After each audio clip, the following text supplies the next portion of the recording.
Amen. Amen. Ako tayo sa salita ng ating Panginoon.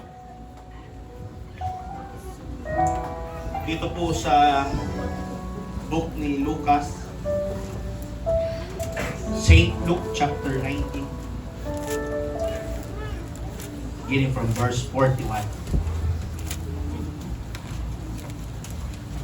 And the Bible says, "And when he was come near, he beheld the city and wept over it, saying, If thou had known, even though at least in this thy day, the things which belong unto thy peace, but now they are hid from thine eyes. For the days shall come upon thee, that thine enemies shall cast a trench about thee, and compass thee round, and keep thee in on every side, and shall lay thee even with the ground, and thy children within thee, and they shall not leave in thee one stone upon another, because thou knewest not the time of thy visitation." At nang malapit na siya, nakita niya ang bayan. Ito po'y bayan ng Jerusalem, at ito'y kanyang tinangisan. Si Jesus po ay umiyak, na sinasabi, kung sa araw na ito ay nakilala mo sana sa iyong sarili ang mga bagay na nauukol sa iyong kapayapaan, datapwat ngayon pawang nangatatago sa iyong mga mata. Sapagkat darating sa iyo ang mga araw na babakuran ka ng kuta ng mga kaaway mo, at kukubkubin ka at gigipitin ka sa magkabi-kabila.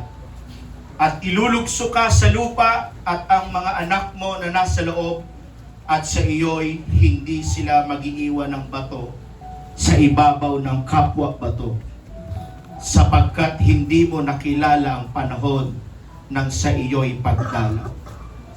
Sapagkat hindi mo nakilala ang panahon ng sa iyo'y pagdalaw. God bless the reading of the words of the Lord. Let us bow down our head and let us pray. Lord Jesus, we come to you, O God. Kami po'y nagpapakumbaba at pinapasalamatan ka sa buong isang linggo na nakalipas for your protection, for your guidance, for the wisdom, O God. Hallelujah, na kami po'y iningatan mo buong isang linggo na nakalipas. Dalangin ko po, O God, na ang mga salita mo sa umagang ito na lalabas po sa bibig ng iyong lingkod, Ama, ay hindi lamang po, Panginoong Hesus, pang dito lamang, kundi maidala po namin ito sa aming araw-araw na pamumuhay at maibahagi ang kabutihan mo na nagawa mo sa aming mga buhay.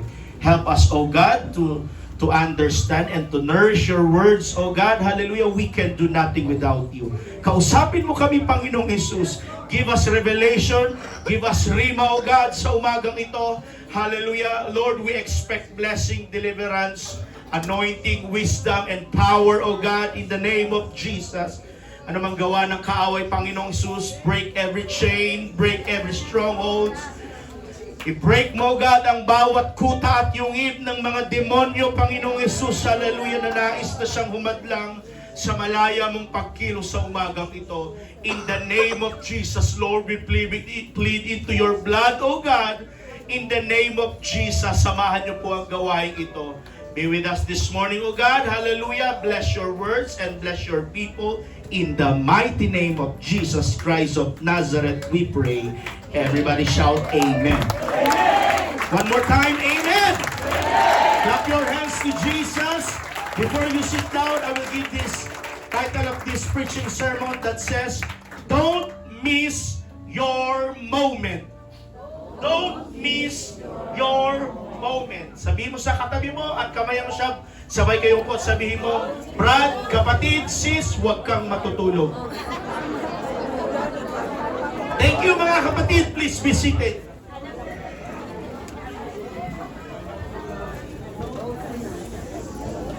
Don't miss your moment. By the way, I just want to congratulate to all the young people who graduate. Palakpakan naman natin sila. Parang hindi kayo proud. Palakpakan nyo naman sila mga kapatid. Hallelujah, hallelujah. May I know sino mga graduate dito? Sino? Tayo nga kayo. Tayo lahat ng graduate. Ayan. Sa dalawa. Oh, ang dami pala.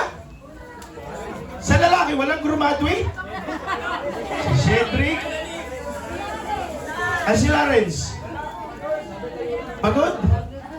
Sa dalawa, tatlo, apat, lima, anim. Okay. Thank you. Please be seated. Congratulations sa inyo. At mag-aral ng mabuti. Ayan. Congratulations. Okay. Don't miss your moment. Napansin ko mga kapatid, marami pala tayong mga upcoming events, activities. Hallelujah. Mind you mga kapatid, lagi natin i-take notes yung ating mga schedules, yung ating mga activities, lalong-lala po dito sa local church natin mga kapatid, dahil marami ako nakausap na pastor, ang sabi nila, dami natin gawain, no? Sectional, district, tsaka national conferences. Tapos meron pa tayong mga activities dito sa loob ng church. Siyempre, hindi mawawala yung mga anniversary. Kasama dyan mga kapatid yung ganun. Yung gastusin, budget mga kapatid. Then again, sa panahon ngayon mga kapatid, nagpapasalamat tayo sa ating Panginoon dahil sa dami man naman ng mga gastusin, survive pa rin. Amen. Sa dami-dami ba naman, sino dito sa inyo nagkakasabay-sabay ang Meralco, yung tubig, yung wifi, yung home credit, diba meron? Yung bayarin sa kotse, Michael, sweldo ng tao sa nagnenegosyo, tuition fee ng mga anak, tapos hindi naman nag-aaral ng mabuti, allowance, diba? Dami nagkakasabay-sabay. Dagdagan pa ng mga gasolina na nagkakamahala ng crudo mga kapatid at langis. Pero salamat sa ating Panginoon. Tandaan nyo, tingnan nyo katabi nyo, hindi yan pinabayaan ng ating Panginoon. That is by the grace and power of God. Especially anak tayo ng ating Panginoon, hindi tayo pababayaan ni pagkukulangan ng ating Panginoon. Malakas na palakpak para kay Jesus. Don't miss your moment. Everybody say moment. Moment. There are moments in our life that change everything. Hindi man ito panahon, taon, lente o season, spring ng buhay, kundi yung sandaling moment ng ating mga buhay that sometimes we neglect, we forget, we disregard, we overlook yung mga sandali na dapat umuo ka, a moment to obey, a moment to step forward, na kahit minsan kinakabahan ka, a moment to respond to the calling of God, kahit hindi mo naiintindihan o kahit hindi mo nauunawaan. And here's the truth, church, that you cannot recover. You can recover from many things, but you cannot recover a missed moment. Yes, ang sabi ng maraming tao, pwede kang makarecover sa pera. Pwede mo pang mabalik yung pinuhunan mo, yung natalo mo, kung nag-i-scatter ka, kung tumatalpak ka, pwede pa mabalik yan. Pero sana wala nang tumatalpak dito scatter. Mataya ka? Pwede mo daw mabawi yan, pero yan, hallelujah, pwede mo pang habulin o mahabol yung talo mo sa negosyo. Amen? Pwede mo pang mahabol yun. Pwede pang mabawi. At kahit mga kapatid, kayong mag-asawa, kahit nagkakagulo-gulo na yung relasyon nyo, pwede pang maayos yan. Amen? Sino dito mag-asawa nag-away kaganina? Hoy! Nung Friday, may nag-aaway ba? Eh yung ngayon, may nag-aaway ba mag-asawa? Sana wala. Pwede nyo bang maayos yan? Pwede kayong magbakasyon. Pwede kayong mag-mall. Pwede kayong mag-hotel. Pwede kayo doon lumabas. Muna, mga kapatid. Pwede pa maayos yan. Yung kahit nga yung sasakyan natin, nasisira. Pwede pang ipaayos yan. Pag naplatang gulo, pwede ipaayos yan sa mga kasa. Ipa-PMS ko, pwede. O di kaya yung bahay mo, pag nasira, pwede pang ipa-repair yan. Pag ang nasira ng bahay mo, bubong, kisame, ano pa ba? CR, lababo, pwede pang i-repair yan. Pero ang moment, yung sandali, hello? Kapag lumipas na po yan, tapos na po yan. Yung kaganina nga lang, yung devotion, yung pag-worship natin, tapos na yun. May babalik pa ba natin? Kaya nga yung kahapon, hindi mo na pwedeng mabalik yun. Ilan po sa inyo rito ang nagsasabi, ilang beses na nagsabi ng sayang? Maraming beses na ba sa buhay nyo pagkakataon na nagsabi ng sayang? Sayang, tumaya sana ako sa loto. Binigay sa akin ng Panginoon yung mga numero. Diba? Sayang! Nagbabayad sana ako nun. Brad Artemson. Sayang, nag-gym sana ako nun. Hindi sana ngayon. 80 kilos na lang sana ako ngayon. Diba? Tsaka mo na-realize nung 50, 60 ka na. Nung tinamaan ka na ng high blood at mataas na cholesterol. Sayang, dapat ginawa ko pala noon. Ika nga sabi ng mga tao, nasa huli ang pagsisisi. Late mo na na-realize. Dapat ginawa ko na yon. Dapat nag-yes ako sa mga bagay na yon. Alam niyo po ba, maganda itong sasabihin ko, hindi pala lahat ng regret galing sa maling ginawa. Minsan, galing po sa hindi mo ginawa nung nandun ka sa pagkakataon. Ulitin natin. Hindi po lahat ng regret galing po sa maling gawa. Kundi may mga bagay po doon galing sa mga hindi mo ginawa nung nandun ka na sa pagkakataon na yun. Imbis na sana sinabi ko. Imbis na sana sinabi ko dito. Mababalik mo pa ba yun? Yung pagkakataon na yun, na na-miss mo yung moment na yun? Hindi na mga kapatid. Kagaya nito, yung mga salitang ating binitawan. Mababalik pa ba natin yun? Lalong-lalo na kapag nakasakit ka ng damdamin ng tao. Pag namura mo yung isang tao. Yes? Sabi nga daw nila parang sticker lang daw yan. So unang kapit-kapit ng dikit. Pag tinanggal mo yan,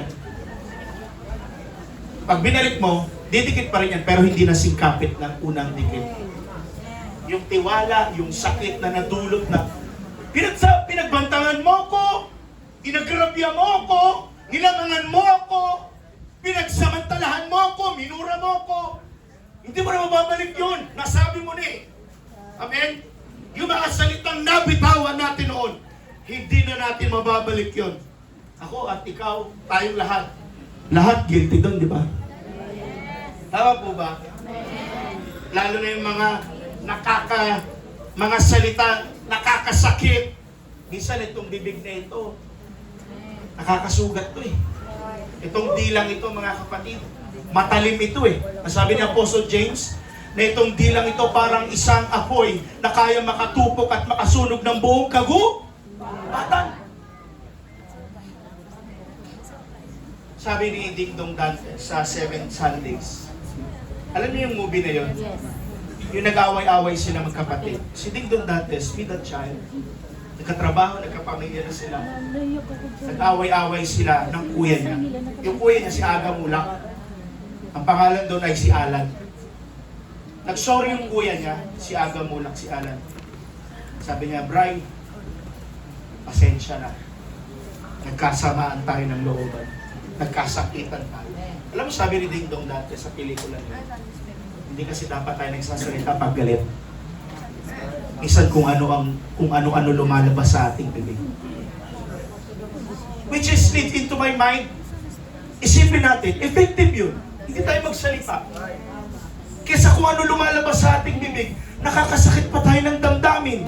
Nakakaagrabya pa tayo ng damdamin at sa loobin ng tao. Hindi natin alam kung ano ang dating sa kanya noon. Kung ano ang impact sa tao nang sinabihan mo ng ganon. Sometimes, mga kapatid, I do believe it takes maturity, mga kapatid, to say na tahimik na lang ako kaysa dahil pang sasabihin. Mamura ko pa to si Ate. Tahimik na lang.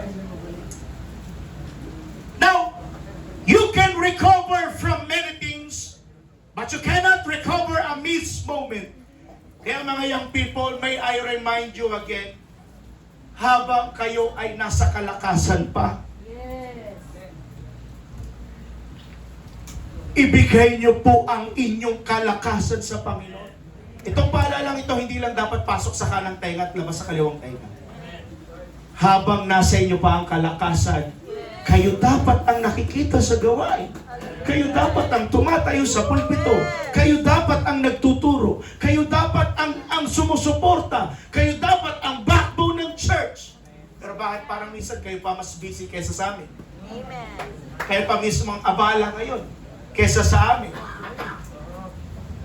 Kasi tandaan nyo, hindi mo na mababalik yung lakas mo pag tumanda ka na. Hello? Sa mga 50 na dito, nararamdaman nyo na ba yung epekto ng mga kinakain nyo? Sa mga 55, sino 55, 50 years old above dito, taas ang kamot. Sa lahat po ng nakataas ang kamay, taas ang kamay, nakakaramdam na po ba kayo ng alta presyon, kolesterol, high blood? Ngayon na natin nararamdaman yan eh. Diba? Oh, sa lahat ng nagtaas ang kamay, may babalik pa ba natin yung dati nating lakas? Hindi na! Kaya ito ang punto ko sa inyo mga young people. Kayo ang nasa kalakasan, dapat kayo ang nagpapagamit sa ating Panginoon. Pag 50 ka na, no, nawawala ng sigasig mo, no? Wala na yung 18 years old na lakas mo. Nagfe-fade. Minsan, pumupuro yung utak mo. Hindi mo malaman, makakalimutin ka na, bugnutin ka na, inutil ka na, madali kang mainip, madali kang magalit.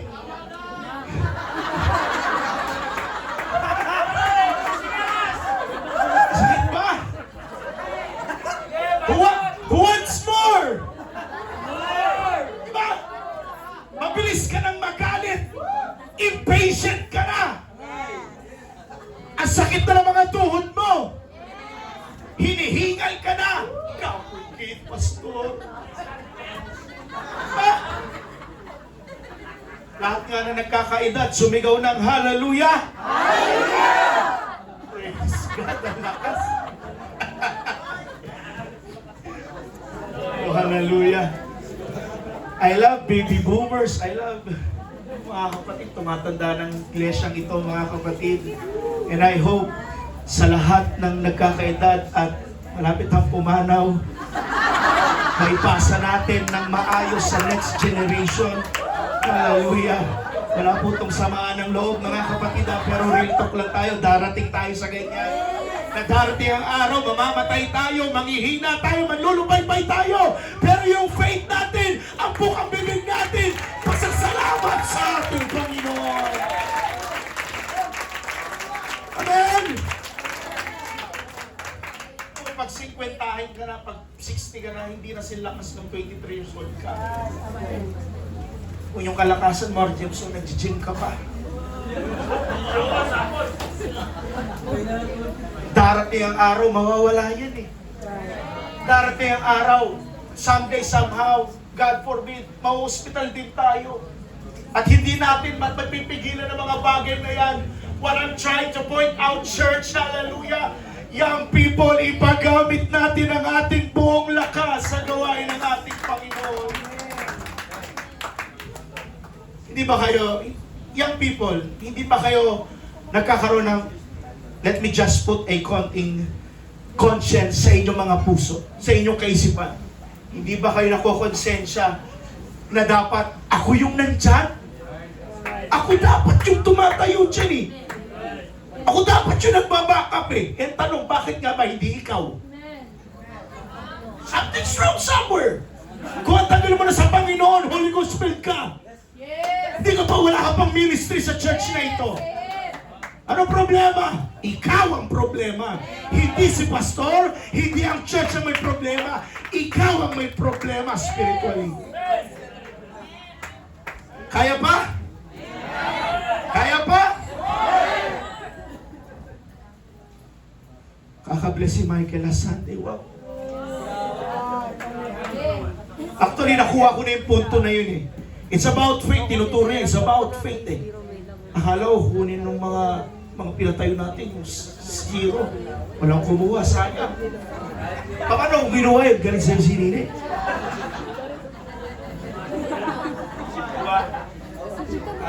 We are so blessed. Now, let's continue. Now, imagine this. Ang Diyos ay handa na parang i-level up tayo. God is already moving in your life. Ang Diyos ay nagsasalita. Ang Diyos ay nagbubukas muli ng mga bagong opportunities sa ating buhay. Pero sometimes hindi po natin napapansin. Hindi dahil ayaw natin, kundi hindi natin ma-recognize. That is exactly what the sin, yung ating binasa sa Luke chapter 19 verse 41 to 44. Ganyan po yung senaryo na nangyari. Kaya kung bakit umiyak si Jesus, dumating kasi si Jesus. Sakay-sakay ang donkey. Yun. Sorry, ganyan yung donkey ko. paano ba palakarin yung donkey? Ganyan. Ano? Parang ganyan? Riding on a donkey. Ang tagapagligtas na matagal na nilang hinihintay, yung sagot sa kanilang mga dalangin, nasa harapan na nila.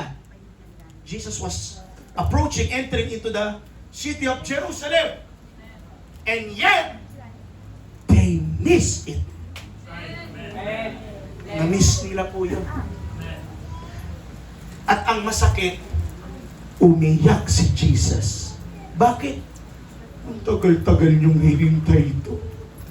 Tapos pagdating ko rito, wala man lang naka-recognize. Wala man lang nakapansin na ito na ang Savior, ito na ang tagapagligtas.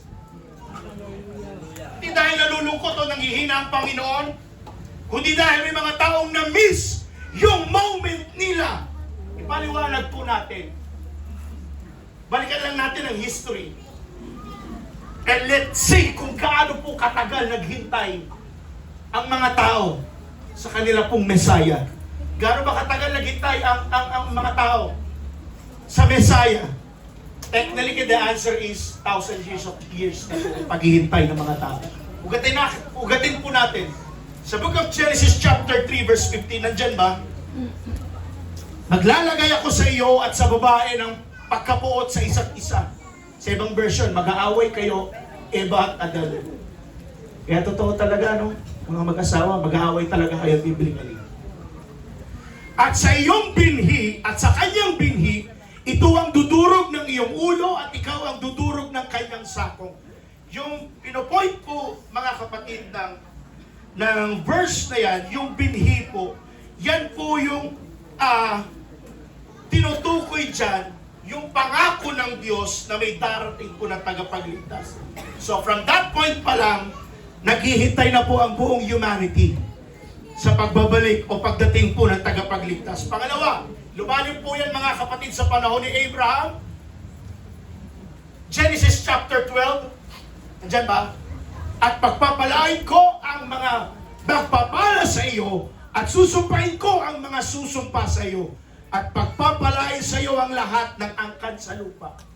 So from that point mga kapatid, mas naging specific na po na meron pong darating mula sa linya niya. Pangatlo, Pinagtibay po yan ng mga propeta. Prophet Jeremiah, Prophet Micah, Prophet Isaiah. Isaiah chapter 9 verse 6. For unto us a child is born, unto us a son is given, and the government shall be upon his shoulder.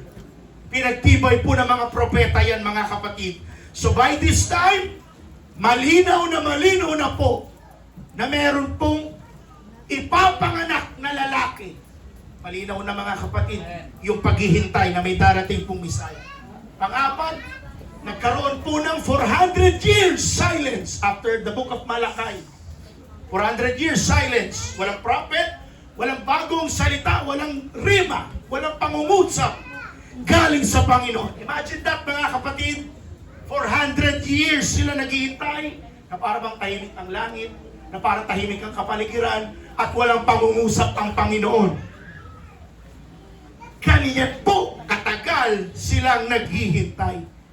Pero ang masakit at masaklap na pangyayari nung dumating po ang pagkakataon at sandali na lumapag si Jesus sa Jerusalem. Sakay-sakay sa isang asno na Miss Panina. Hindi ba't nakakalungkot yun? Dapat magalak sila. Dapat matuwa sila. Marahil kung tumangis, kung bakit tumangis ang Panginoon, siguro sa isip-isip ni Jesus, ito na ako. Ito na ako. Nandito na ako. Bakit parang wala nakakapansin? Well, ang mga disciples, ang mga followers ni Jesus, tuwang-tuwa yun. They give their spontaneous worship. Pero yung pagpasok niya po sa Jerusalem, wala po nakapansin na siya pala ang Mesaya na bababa at magliligtas sa buong sangkatauhan. Nakakainis pa. Alam nyo bakit nakakainis? After that story, Jesus was going to the temple of court, sa templo ng Dalanginan. At makita-kita niya doon yung mga merchants, yung mga sellers, na yung bahay Dalanginan ng Panginoon, ginawang bentahan, barter change, sanlaan. Ang sabi ng Bible, ginawa niyong yungib ng magnanakaw ang templong ito. Amen. Ang sabi niya, my house will be the house of prayer. Pero ginawa niyong kuta ng magnanakaw itong bahay Dalanginan. Nakakainis, no? So let me ask you today, church, what if God is already moving in your life right now and you are about to miss it? Amen. Amen. Di mo alam, kahapon pala, may big blessing, may big breakthrough. Nilampasan mo lang. Yes. Ask yourself right now. Marahil bukas, hindi mo alam, may darating na breakthrough. Hindi mo alam, papalto ka pala sa negosyo mo bukas. And you miss that chance. You miss that moment. Bakit? Hindi natin nare-recognize minsan ang boses ng Panginoon eh. Mas malakas ang tinig ng sanlibutan kaysa sa tinig ng ating Panginoon. Amen. Hallelujah. Andiyan pa kayo, mga kapatid? Amen. Number 1, divine timing often shows up in ordinary situation. Minsan pag ang Diyos ay kumikilos, mga kapatid, akala natin laging engrande, laging malaki, laging parang may kidlat. Akala ng mga tao, ganyan lagi ang dating ng ating Panginoon eh. Akala mo may ilaw, may biglang liwanag na darating. Pero most of the time, God moves in the simple moments. Yes. Hallelujah. Sometimes, enough na yung nakarinig ka ng Word of God exhortation na pupukaw sa damdamin mo. Minsan may mga salita na bibitawan dito sa likod ng pulpito na hindi ka mapakali. Amen. Hallelujah. Hanggang ngayon, naranasan nyo ba yan? Na parang may binitaw dito sa likod ng pulpito na parang Monday nababagabag ka, Tuesday nababagabag ka. Kasi kinakausap ka ng Panginoon. May inaayos at tinutuwid ang Panginoon sa buhay mo. That sometimes God moves in a simple moment. Hindi lagi minsan ang grande ang dating ng Panginoon. Minsan nangungusap nga ang Panginoon in a secret and in a lowly darkest prayer life natin. Panginoon, kumakausap lang parang sa panahon ni Elijah, nabababa ang apoy? No. Minsan ang Panginoon kumakausap sa mga time na tahimik ang panahon, sa mga time na parang wala kang makapitan, sa mga time na lugmok ka, kinakausap ka ng Panginoon. Sometimes, kakausapin ka ng Panginoon. Anak, nakakalimot ka na sa akin. Anak, parang busy ka na sa negosyo mo. Busy ka na sa pag-aaral mo, anak. How about me? May oras ka ba sa akin? Sometimes dyan minsan nangungusap ang Panginoon. God moves in a simple moments ng ating buhay. And sometimes we overlook, we disregard, we neglect the calling of God. Simple lang, di ba? Pero makapangyarihan.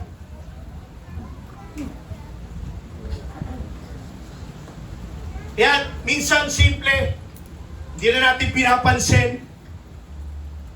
Madalas ini-ignore natin. And Jerusalem expected a king with power. They are expecting that their Messiah will come a bloody warrior, a mighty man of valor. Pero dumating, nakasakay lang sa donkey. Ito na. Siguro man recognize nila na, iyan yung Messiah nila, pagtatawanan po nila si Jesus. Ito na yung tagapagligtas natin. Hindi man lang sa kabayo, donkey lang talaga. Hindi man lang sa karuwahe. Sa donkey lang talaga. Alam niyo ba kung bakit na-miss po nila ang moment? Makinig po kayo. Dahil hindi po tugma sa kanilang expectation ang pagdating ng Messiah. Yung kanilang tagapagligtas. Hindi nila na-meet yung standard ng expectation ng pagdating ng Messiah. Akala namin ito ang aming tagapagligtas. Ito ang aming tagapagligtas. Matipuno, malaki katawan, may abs, may triceps, biceps. Magaling humawak ng espada. Magaling makipaglaban. Pero ito, nagkagano ng donkey. Hindi po nila na-expect. Yes. Hindi pantay, hindi tugma sa kanilang expectation ang pagdating ng Messiah. Yes. And sometimes, church, minsan ganyan tayo. Yes, come on. Minsan nananalangin tayo, Lord, ipakita mo ang iyong kalooban. Pero pag pinakita ng Diyos, hindi naman natin sineseryoso. Hello? Hindi natin sineseryoso. Pangalawa, later is dangerous. Sabihin natin, later is dangerous. Minsan, hindi ka lagi dinadala ng kaaway, mga kapatid, sa mga no moments mo. Kundi sa mga, later na lang. Magsuserve ako, Panginoon, sa'yo, pero pwede ba bukas na lang? Yes. Absent muna ako, Lord. Ilang linggo lang. May reunion kami sa probinsya. Babakasyon ako kasama linggo, Lord eh. Later na lang, Lord. Pagbalik ko na lang sa local church, doon na lang ulit ako magsisira. May I remind you again, mga kapatid, pag magbabakasyon kayo, utang na loob, maghanap kayo ng panambahan. Huwag kayo magbakasyon lang. Hindi ang bakasyon lang. Anak kayo ng Panginoon. Huwag kayo magbakasyon. Sana matamaan kayo. Huwag kayo magbakasyon lang. Maghanap kayo ng church pag umuwi kayo ng probinsya.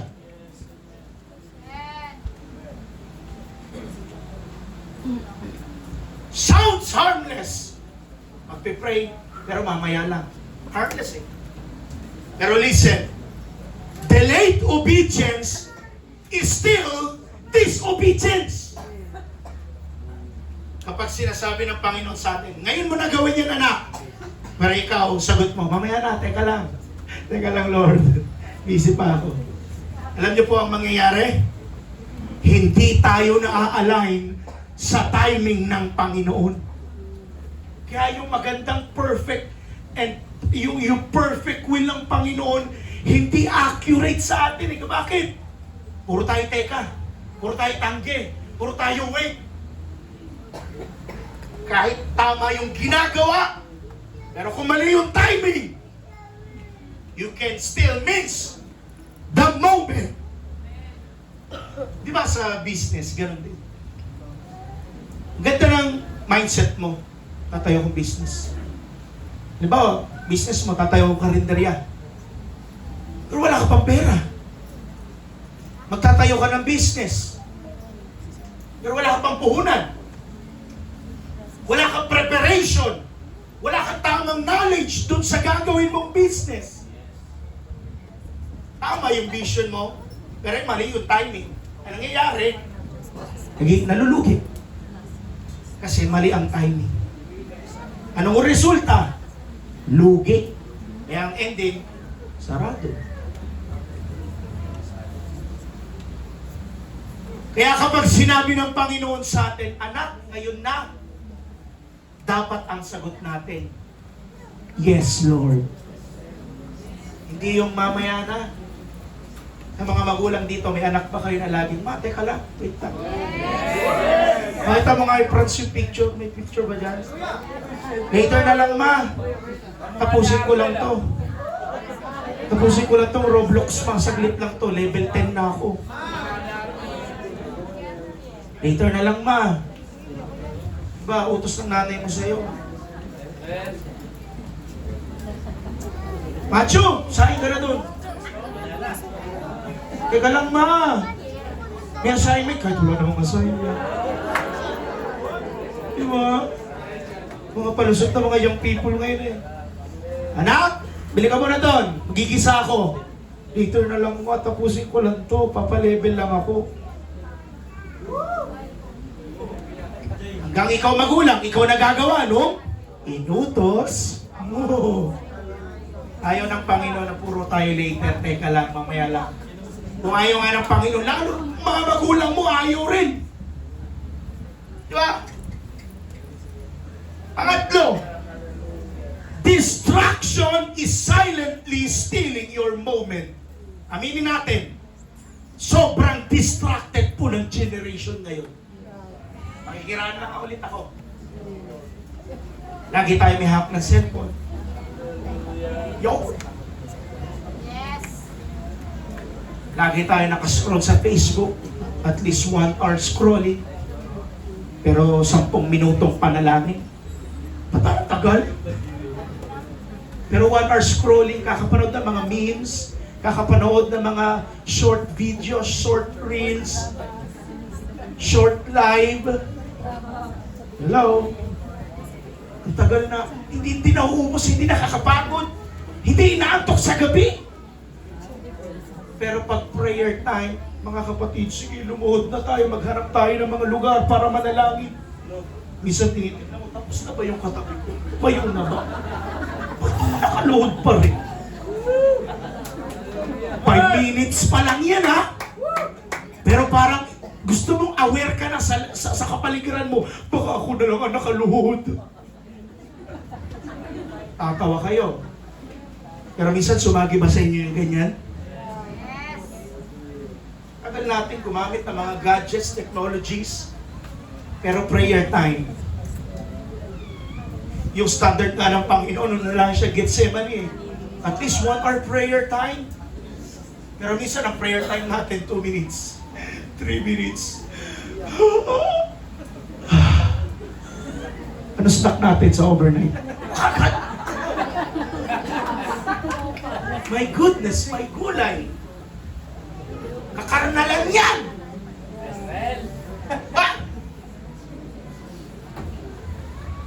Lagi tayong natatagalan, lagi tayong may ginagawa.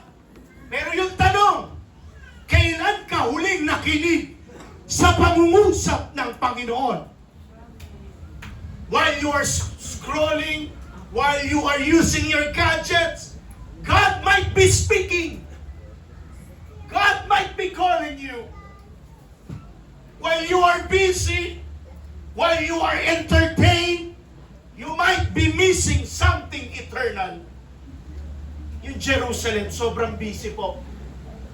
Maingay, maraming kaganapan, puro pagtatrabaho ang naatupag.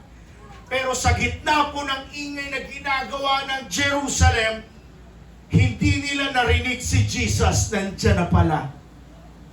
Church, don't miss your moment. Baka hindi mo alam, mamaya may breakthrough ka na pala. Baka mamaya, may magbibigay sa'yo ng 1,000. Baka mamaya, may mag-aabot sa'yo ng sobre. Brother, wala ka pang bayad ng sakyan, no? Baka mamaya, may magbigay sa'yo. Baka may breakthrough ka mamaya. Baka mamaya, nag-email na sa'yo yung people yung ina-applyan mong job work. Pasok ka na! Isa ka ng ganap na pahinante. Ganda ng trabaho mo na!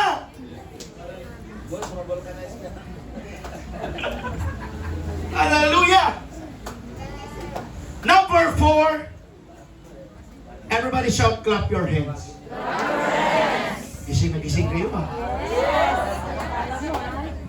Isa kanyang palas bigla na. Gising pa pala kayo. Number 4, missing your moment has consequences. Makinig kayo dito. Sinabi po ni Jesus na darating po ang distraction. Why? Because they did not recognize their moment. At seryoso po ito mga kapatid. Bakit? Hindi lang po ito tungkol sa mga missed moment sa iyong na pagkakataon. It is about purpose, direction, and destiny. Because every moment God gives you carries blessing, direction, purpose, breakthrough. Kapag na-miss mo po yan, hindi lang po opportunity ang nawawala, pati direction pwede pong maapektuhan at maputol yung connection natin sa ating Panginoon. Kaya ang ending, kaya imbis pagpalain ka ng Panginoon, puro kabalasan, puro curses ang naaabutan natin. Because a moment ignored today can become a regret you carry for the rest of your life. Palakpakan po natin ang ating Panginoon. Church, tanungin mo ang sarili mo ngayon, may kinakausap ba ang Panginoon ngayon sa buhay mo? O ini-ignore lang natin? Winawalang bahala lang natin ang mga pagkilos ng Panginoon. May pinapagawa ba siya na hindi natin ginagawa? May mga opportunity ba na parang sarado ang tainga natin at hindi natin naririnig o sadyang nagbibingi-bingihan tayo sa pagkilos at sa biyaya ng ating Panginoon? Because here's the truth, mga kapatid. Your breakthrough is often hidden in one act of obedience. Hindi kailangan maging perfecto ka. Hindi kailangan na ready ka kung minsan. Kailangan mo lang sumunod. Lahat ng sumusunod, magsabing, praise the Lord. Praise the Lord. Dito po sa isang story, mga kapatid, sa buhay ni Esther. Sabihin nga natin Esther. Sa buhay ni Esther, mga kapatid, hindi si Esther Arquita. Si Esther sa Bible. Sabi po ng Esther chapter 4 verse 14, the Bible says, sapagkat kahit na manahimik ka sa panahong ito, may ibang tutulong at magliligtas sa mga Hudyo. Pero ikaw at ang mga kamag-anak mo ay mamamatay. Baka nga kaya ka ginawang reyna ay para mailigtas mo ang kapwa mo mga Hudyo. Kaya ang sabi ng pinsan niya si Mordecai, si Mordecai nagsabi niyan sabi niya, Kaz, total nandiyan ka na sa palasyo. Baka may magagawa kang paraan. Ang sabi ni Esther sa kanyang pinsan na si Mordecai, tipunin mo ang lahat ng mga Hudyo at mag-ayuno kayo ng 3 araw. Walang kakain, walang pagkain, walang tubig. Lahat mag-aayuno kayo para sa akin. At ang sabi niya, kahit labag ito sa batas, gagawin ko ito. Sabi niya, patay kung patay. Kung patayin ako, di mamamatay ako. Sabi ni Esther yan. You know what, mga kapatid, kung pinairal po ni Esther yung takot niya, kung pinangunahan siya ng kaba niya, Brian, magtatagumpay si Haman sa maitim na balak ni Haman. Napapatay lahat ng mga Hudyo. Mawawala yung purpose niya. Alam mo, siguro, yung buong Hudyo, buong pamilya niya, kamag-anak, mamamatay. But, she stepped in. Alam natin ang story ni Esther. Talagang nagpapaganda si Esther. 1 taon po siyang nagbabad sa langis, sa oil of myrrh, sa mga perfumes, sa mga cosmetics, nagpaganda po si Esther. At yun po ang pumukaw sa hari na si Xerxes. Kaya pagtapos ng 3 araw na pag-aayuno ng mga Hudyo, sinuot na ni Esther yung damit niya pang reyna.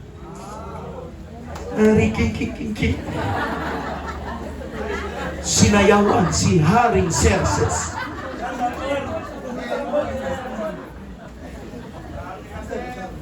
Siguro kumagayon si Esther. Kapasin mo ako, Xerxes.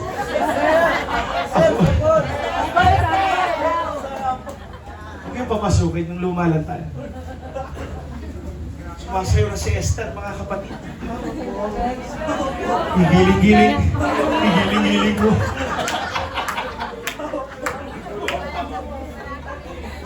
Nandiyan na si Esther.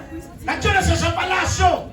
Habang nakaupo si Haring Xerxes at hawak yung scepter niya, bigla pong nilapitan ni Haring Xerxes si Esther at hinawakan po ni Esther ang dulo ng scepter ni Haring Xerxes.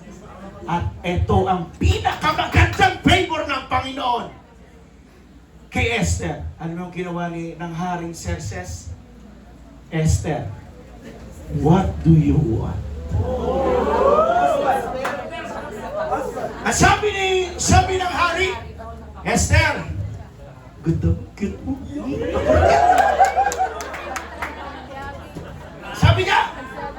Sabi ng hari, anong gusto mo? Mahal kong reyna. Ito ang pinakamagandang sinabi ng hari na yon. Sabi ng hari ng Haring Xerxes kay Queen Esther, kahit kalahati ng aking kaharian, ibibigay ko sa iyo. That's the favor of God. Marami kung hindi naglukos ng loob si Esther na paganda ako. Siguro kung wala nangyaring papaganda, walang beauty pageant na nangyari, walang patimpalak para sa mga Queen Universe, sa mga magaganda, at dyan isa si Esther, marahil lahat napatay. Bakit? May initim na balak rin si Haman eh. Gusto rin pumalit sa pagiging hari. Kaya nangyari, inaalok siya ng hari. What do you want, Esther? Even the half of my kingdom, I will give it to you. Wow! Ganda, no? Hindi po siya nag-miss ng moment, and she became Queen Esther and spared the life of all Jews. Anong ending? Si Mordecai na kanyang pinsan na parangalan at si Haman binitay. See, that's the blessing and the favor of God. Kung babasahin niyo ang Book of Esther, parang pelikula lang yung nangyayari. Bakit? Lahat ng nangyayari po sa kanya ay kalooban ng Panginoon. Hindi niya sinayang lahat ng moment sa kanyang buhay. Ganyan dapat. Malakas ang loob. May fighting spirit. Paano mag-review ka sa demonyo? Jesus name, Jesus name. Sabihin sa'yo ng demonyo, kilala ko si Pedro. Kilala ko si Pablo. Sino ka, Arvin?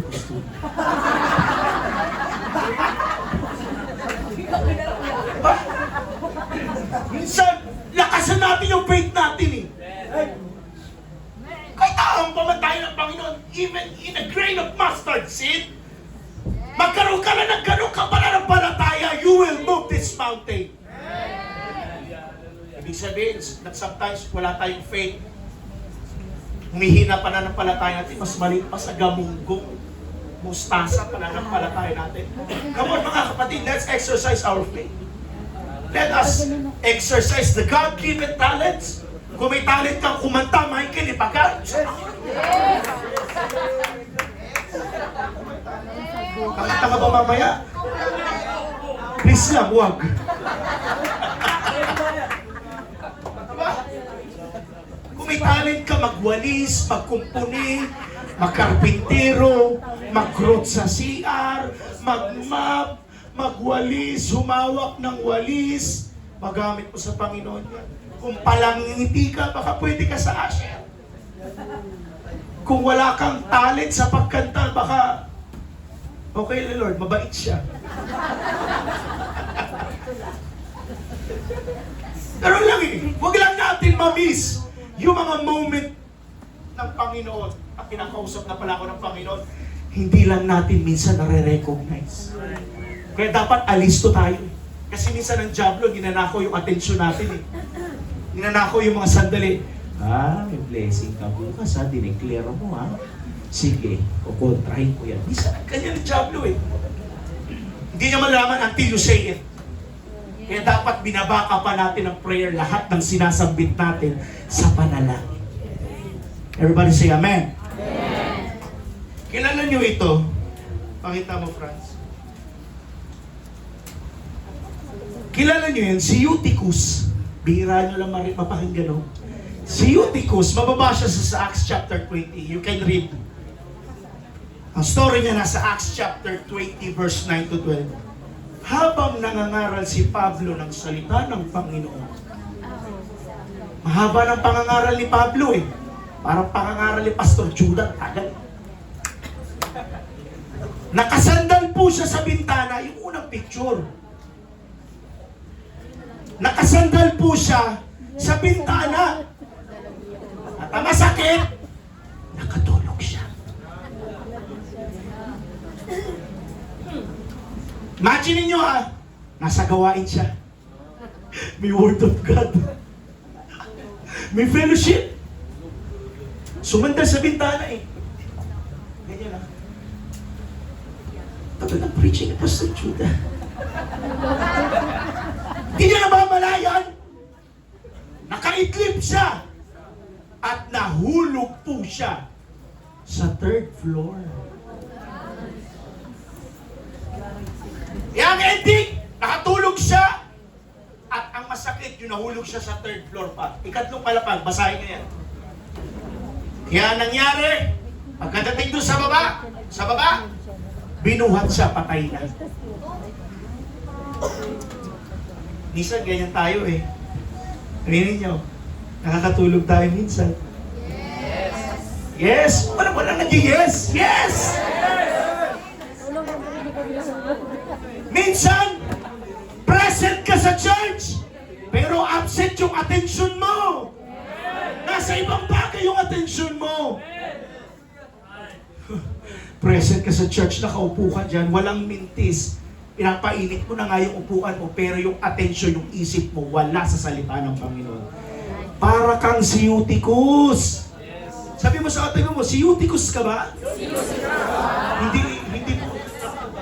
Eutychus ha? Pinuntahan siya ni Pablo. Pero salamat sa Panginoon, kumilos ang Diyos, nabuhay po si Eutychus. Ano bang gusto niyo mangyari? Kalabitin ko kayo, puntahan ko pa kayo dyan, gisingin ko kayo. May natutulog pa dyan? Lahat ng natutulog, sumigaw ng hallelujah! Palakpakan naman natin ang ating mga sarili. Walang Eutychus dito! Hallelujah! Minsan ganyan tayo eh, nakakatulog tayo. Minsan literal, natutulog talaga tayo sa church. Kaya ang ending, nami-miss po natin ang salita at pangungusap ng Panginoon. Para hindi mo namamalayan, yung binabanggit ngayon, para sa inapalayan, natutulog ka lang. Hello? Para sa akin pala ang salita ng Panginoon. Sabihin mo sa katabi mo, huwag kang maging si Eutychus. Lakasan mo, huwag kang maging si Eutychus. I pray, nire-rebuke ko ang spirito ng antok. rebuke the spirit of antok. Walang Eutychus ngayon dito. Lahat tayo, ang atensyon natin nasa Panginoon. Clap your hands to Jesus.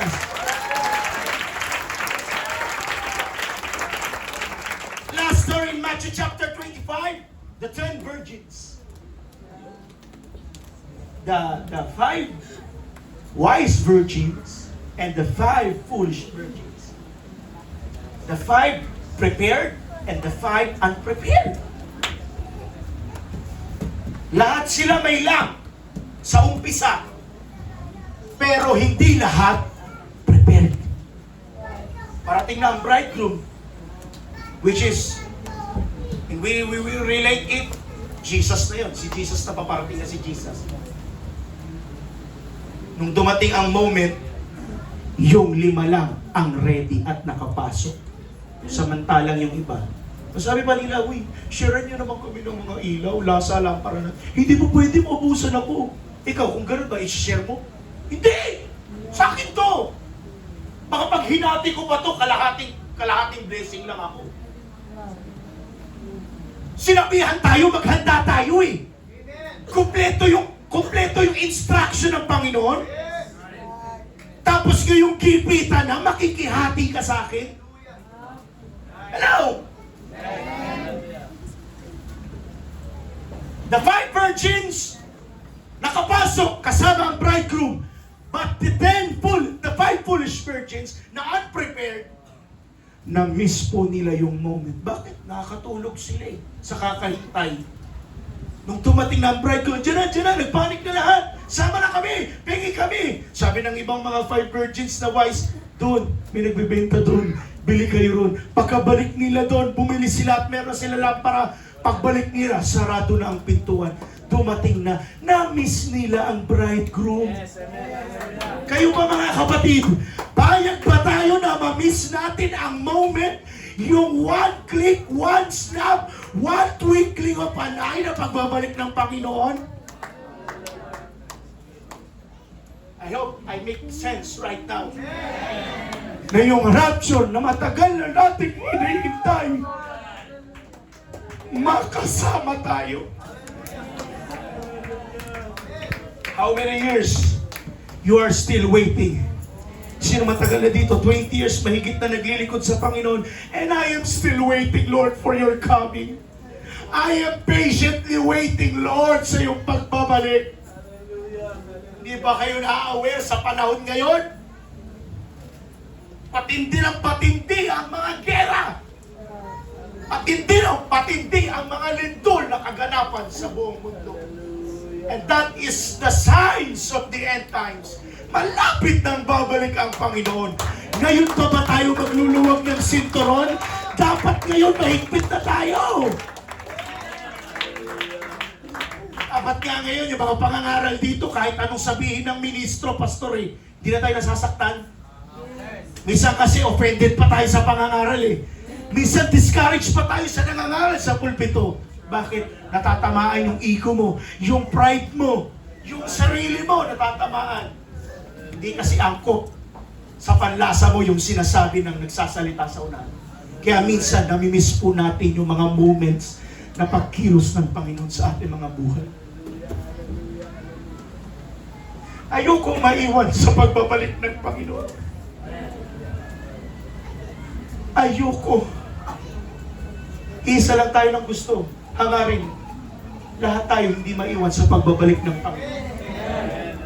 Imagine niyo mga kapatid. Buong buhay mo, binigay mo ang buhay mo. Lakas mo. Buong buhay mo, ito ako Panginoon. Sa church na nga ako lumaki, Lord eh. Sa church na rin ako mamamatay. Pero sa sandaling pagbabalik ng Panginoon, lumuwag yung sinturon mo. Nagluwag ka talaga. Niluwagan mo yung holiness. Niluwagan mo yung pagbibigay mo, yung tithes mo. Hindi ka na nagbibigay liko-liko. Hindi ka na nagbibigay sa tamang ano mo. Luwag ka na ng sinturon. Minsan maluwag ka na sa kabanalan. Minsan patago ka na nagpapantalon sa eskwelahan. Minsan nagbabaon ka na.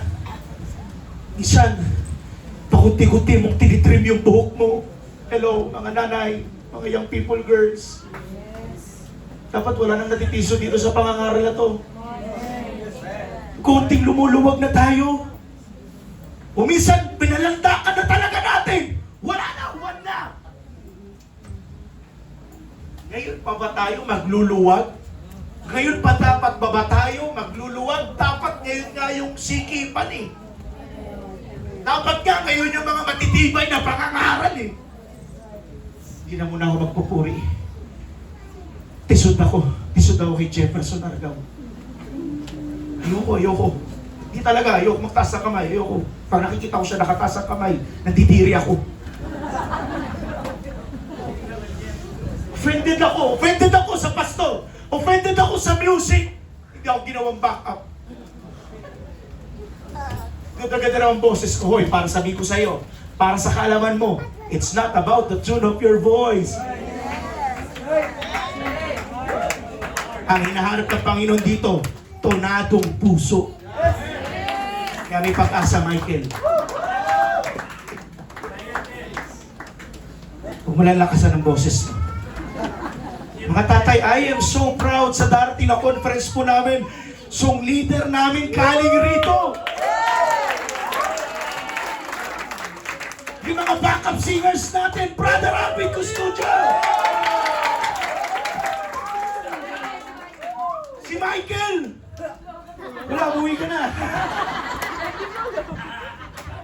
I am so proud. Namamayagpag tayo doon. Mga musicians natin galing rito.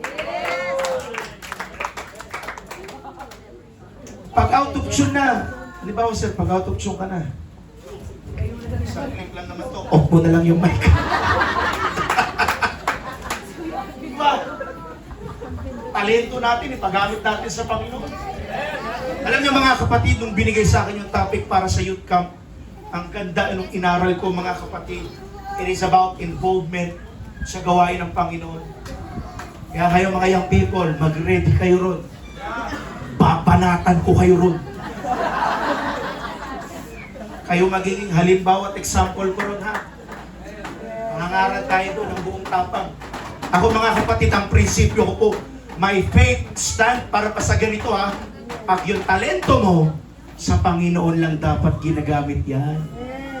Huwag kang magpagamit sa iba. Ganda-ganda ng boses nito. Ni CJ, ganda ng boses. Pero kumakanta sa labas. Ganda yun! Sabihin mo, yung people wag ganun! Suma-sideline! Ang ganda ng topic nung sa evangelism seminar, may nagtanong. Ang tanong, okay lang po ba na yung talento ipagamit sa ibang bagay? Ang ganda ng sagot ni Pastor Medel, hindi. That's it, simple lang. May ibang mga presbyter, ang tanong makasabi sa trabaho din. Hindi kasi ako dyan eh. Sa trabaho kasi. Takot manindigan. Ay. Bakit? Takot ka mawala ng miyembro? Takot ka hindi magbigay? And so, lahat tayo pwedeng palikan ng Panginoon dito. Lahat tayo replaceable tayo mga kapatid. Kung ayaw may paggamit, may gagamitin ng Panginoon na iba. Kung hindi ka na matapat, may mas gagamitin ng Panginoon na mas matapat kesa sa'yo. Kaya wala tayong pwedeng may pagmalaki mga kapatid. Replaceable ang lahat sa atin.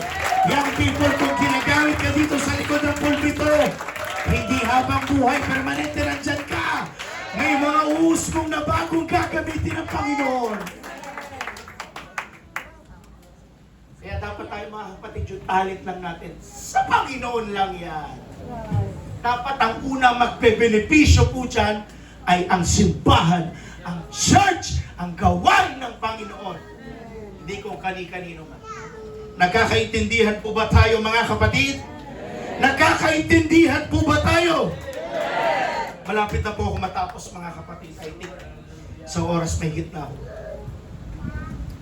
In my conclusion, church, hindi po issue dito kung may sandali o wala ka lang sa Panginoon. Meron po. The real issue is, are you recognizing it? Because right now, may kinakausap ang Panginoon. May ino-open ang Panginoon. May pinapagawa siya sa atin. At baka ito na yung moment mo. Don't wait for perfect conditions. Don't wait for full understanding. Don't wait until you feel ready. Because sometimes, God's moment comes before your readiness.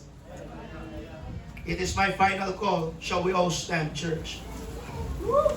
Right now, if God is speaking to you, don't delay. If God is calling you right now, don't ignore. If God is moving in your heart, please respond. Because this might not just be another preaching sermon unto you, church. This might be your moment.